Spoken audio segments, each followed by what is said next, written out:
Hello, my name is Antonio Villena, and I am the president of a team of Spanish professionals specialized in residency for Spain. In this little talk, we are going to comment on three fundamental requirements to obtain Spanish nationality. The permanence has to be continuous. That means that there is no period or gap in which it's lost or recovered. The second requirement, the permanence must also be immediately prior to the requesting nationality. That means that one could have had 3 or 4 years ago for the period that is required for me. Lose it and request it again. It has to be that it's in force and that it's immediately previous in a single period of time. It must also be specified that the stay has to be regular. This means that I have to have a valid and legal residence permit and that I can prove it. Staying as students doesn't count because although it is considered a residence permit, actually it is not considered as a residence permit, but it is a simple residence. It doesn't count us for the purposes of computing all this time. Said this, we explain the periods that are needed. As a general rule, the period is 10 years of legal residence in Spain for all nationals of any country in the world, with the exception of countries like Latin American countries or Ibero-American countries. Also, Equatorial Guinea, Philippines, and Andorra and Portugal. For these countries, they need only 2 years. So we are talking about countries like Colombia, Chile, Ecuador, Argentina, Peru, Uruguay, Venezuela. These countries are even countries that only need 2 years of residence in Spain to be able to opt for Spanish nationality. These are, these are the two broadest assumptions. There are also other different periods of residence, such as those who have obtained international protection in Spain. In this case, it's a period of 5 years of legal residence. We have those people who are married to a Spanish. They only need 1 year of legal residence. Also, the one who remained a widower while still married without divorcing or separating. It doesn't matter how long he or she has been married. Nationality is also granted to a person born in Spain or to any person who was born in Spain who has had 1 year of residence. These are the somewhat generic periods. There are other more specific periods, such as the one that has been adopted by a Spanish person or by a Spanish citizen. That also another exceptions for that person who has come irregularly or who for any reason has been with the protection of a public body like NGO or these disabled people. These are generally the periods of continuous stay that you have, that establishing this is the first important requirement. The second important requirement is the conduct. That means that we don't have a criminal record in the country of origin and neither that we have a criminal record in Spain or any police record. Be careful. There is an error in which it's believed that the fact of not having a criminal record is enough, and actually it is not enough. That because it's also important not to have a police record.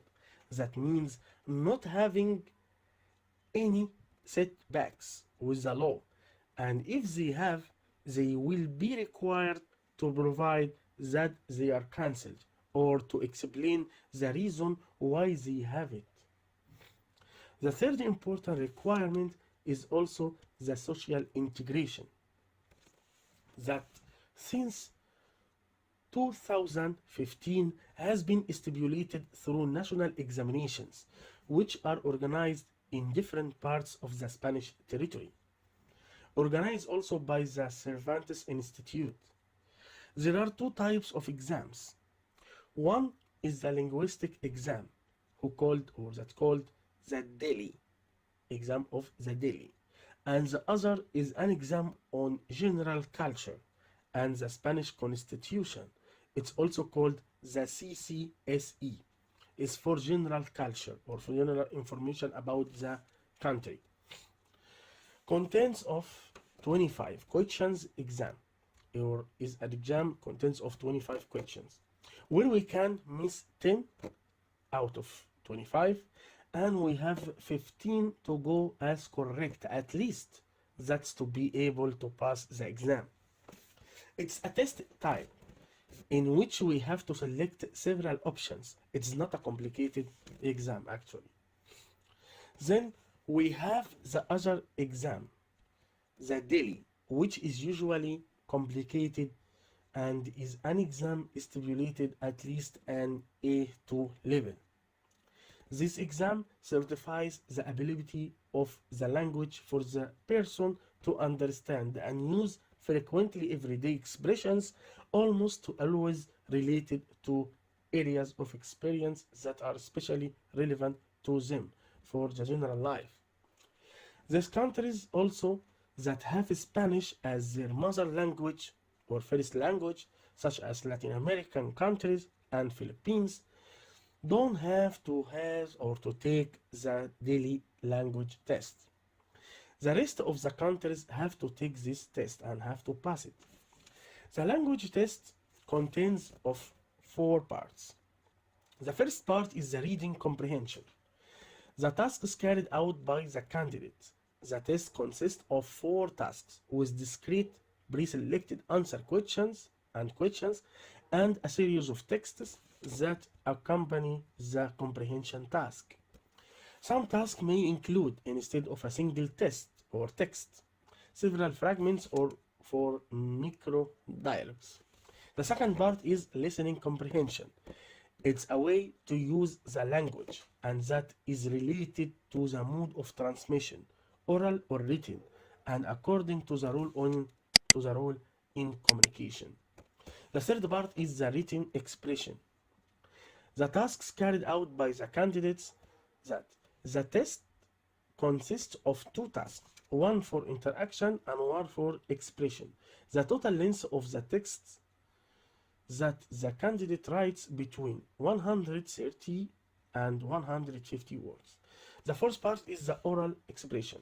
This task, which is prepared in the preparation room, lasts about or take about 5 or 6 minutes.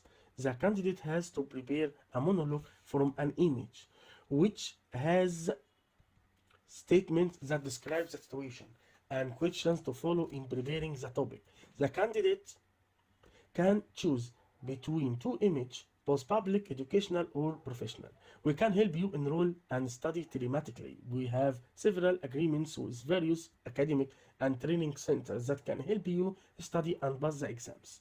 You have to know, write, express yourself in Spanish, and describe a situation of everyday life in front of an examiner. Enrollment is done through the Institute of Cervantes website. The presentation of the application is also done online. The registration for the exam is quite complicated. We can do it through your authorization. The regulations that it cannot take more than 1 year to resolve the file. This is the time of resolution of the request, but actually takes more than a year. What happens in this case? In this case, if it reaches a year and we still have not resolved the file, we can present a contentious judgment to the administration. What it does in practice is that the ministry will resolve before going to trial because it causes them more disorder and more loss of time. Finally, I hope my explanation has served you well.